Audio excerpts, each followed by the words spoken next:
In the top stories, government celebrates innovative green energy project to decarbonize Bastyr Deepwater Port. Reuben Meade sworn in as head of new government in Montserrat, and Trump rally at Madison Square Garden sparks outcry with offensive remark. Hello and welcome to the ZIZ Midday Newscast. Today is Monday, October 28th, 2024. I'm Scotty Sia Hendrickson. Nationally, the government of St. Kitts and Nevis has announced a significant initiative to decarbonize the Bastyr Deepwater Port through an innovative renewable energy project led by SYG Tech. This initiative reflects the government's strong commitment to its sustainable island state agenda and its objectives of reducing greenhouse gas emissions. The project will implement a renewable energy-powered microgrid that features SYG Tech's advanced vertical axis wind turbine technology designed to endure the severe weather conditions typical of hurricane-prone areas like St. Kitts and Nevis. Prime Minister Dr. Terence Drew praised the initiative as a major advancement in the nation's sustainable efforts. He noted that the project signifies a shift towards clean energy and represents a key step toward the country's aspiration to a global leader in sustainability. He highlighted that the introduction of innovative wind turbine technology at the Deepwater Port addresses current environmental challenges and establishes a new standard for green infrastructure in the Caribbean. The feasibility study suggests that with the integration of SYG Tech's wind turbine, solar energy, and storage solutions, the port's microgrid could achieve 100% carbon neutrality.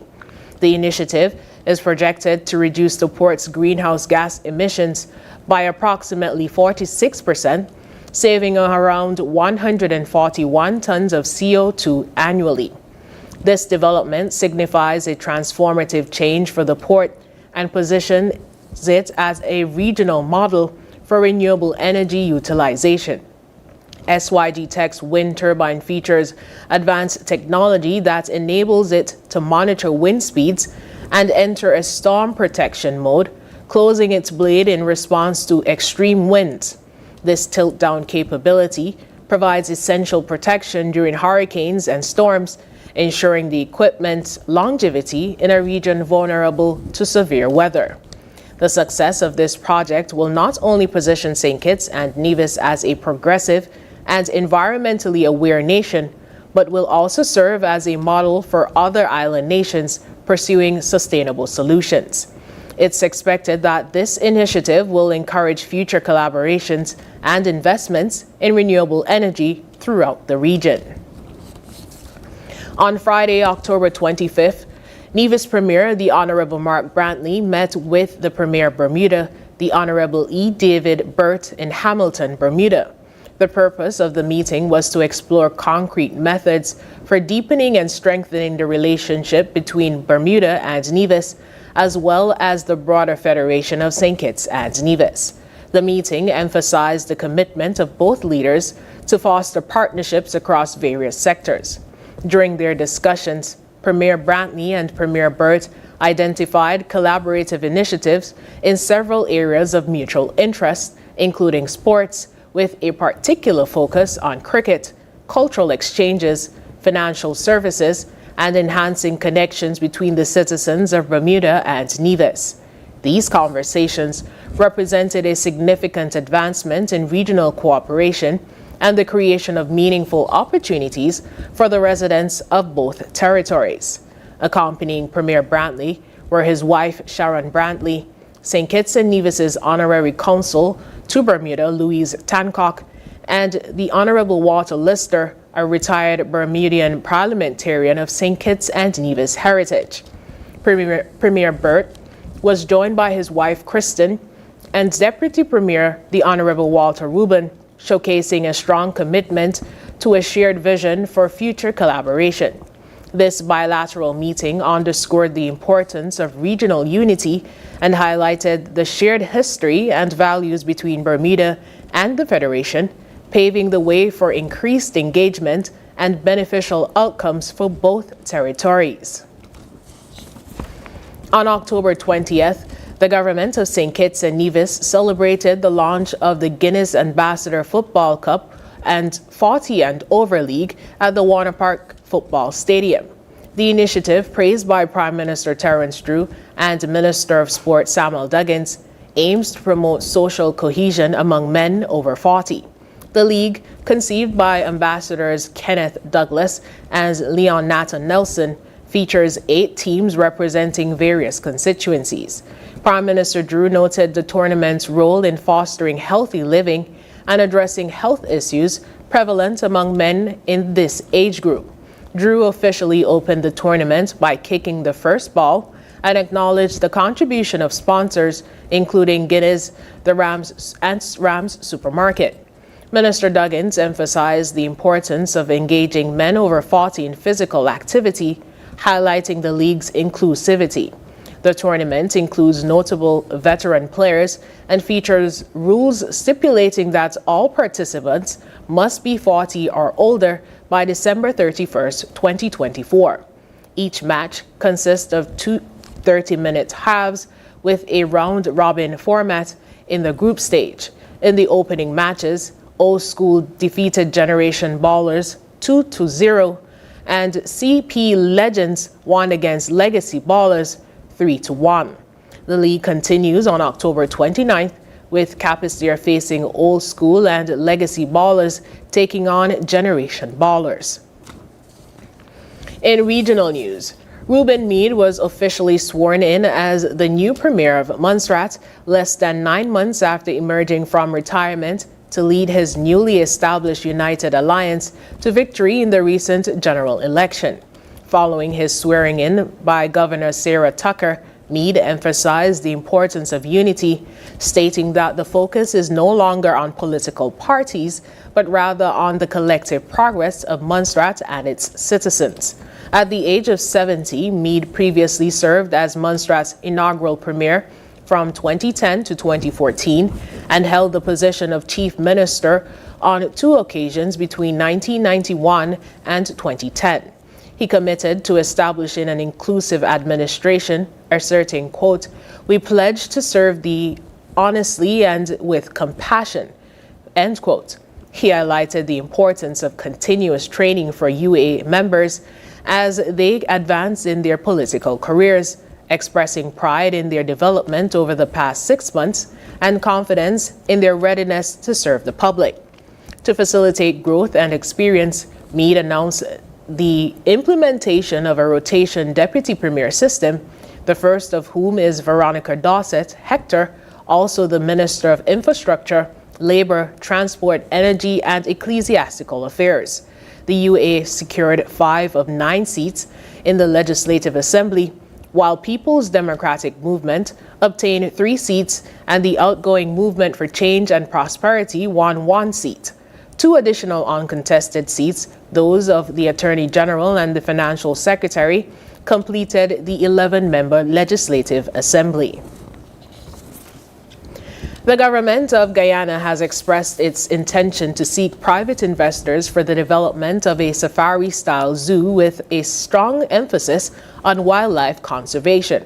During a public consultation focused on the restoration of the zoo and botanical gardens, Vice President Bharat Jagdeo highlighted the project's commitment to enhancing wildlife conservation efforts and creating interactive spaces designed to educate visitors about the nation's biodiversity.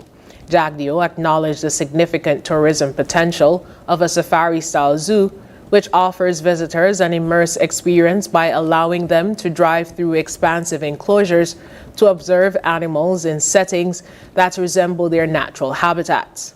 He noted, quote, "We believe that you can have a safari-type zoo in the country where animals are just out in the open.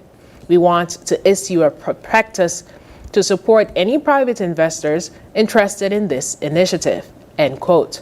Furthermore, Jagdeo pointed out that many individuals in the region may not have encountered such a model or had the opportunity to interact with the diverse exotic animals native to Guyana. In international news, former President Donald Trump's rally at Madison Square Garden on Sunday drew backlash from inflammatory and offensive remarks by speakers, turning a planned, quote, closing message event into a contentious spectacle. With just over a week before Election Day, some rally participants targeted minority groups and Democratic Vice President Kamala Harris with racially charged comments, prompting swift condemnation. Comedian Tony Hinchcliffe ignited controversy by referring to Puerto Rico as a, quote, floating island of garbage, end quote, while others labeled Harris the devil and Antichrist. Trump's campaign distanced itself from Hinchcliffe's comments, but the event's tone mirrored the aggressive attacks Trump himself has made against Harris throughout his campaign. Notable attendees included tech mogul Elon Musk, former wrestler Hulk Hogan, and TV psychologist Dr. Phil McCraw, reflecting Trump's diverse appeal. Trump promised the new tax credits for family caregivers, adding to his economic platform for older voters, and reiterated his critiques of current administration's gross incompetence. Throughout his campaign, focused on revving up his base, the rally also served as a symbolic return to Trump's New York roots despite his heavily Democratic voting history. The event underscored Trump's influence and his underlying campaign style, drawing both loyal support and significant criticism as he makes his final push before Election Day. In other international news, former President Rodrigo Duterte acknowledged Monday that he managed a death squad of gangsters to target criminals while he was mayor of Davao City, but denied ordering extrajudicial killings during his presidency.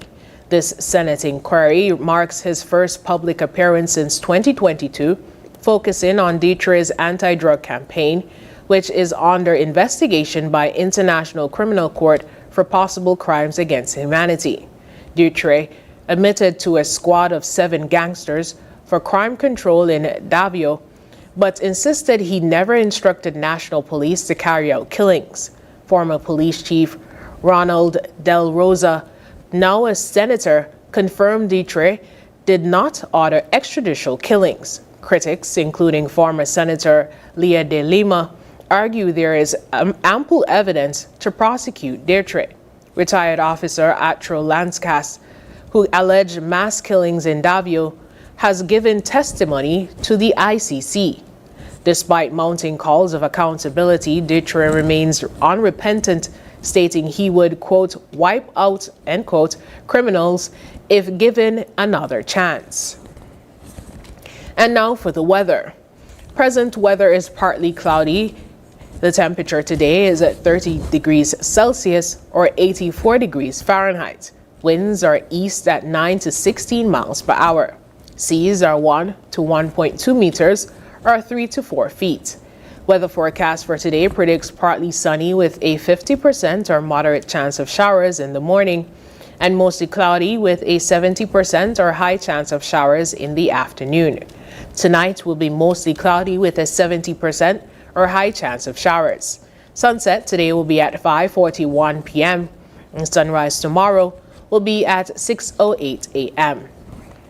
And that brings us to the end of the ZIZ Midday Newscast.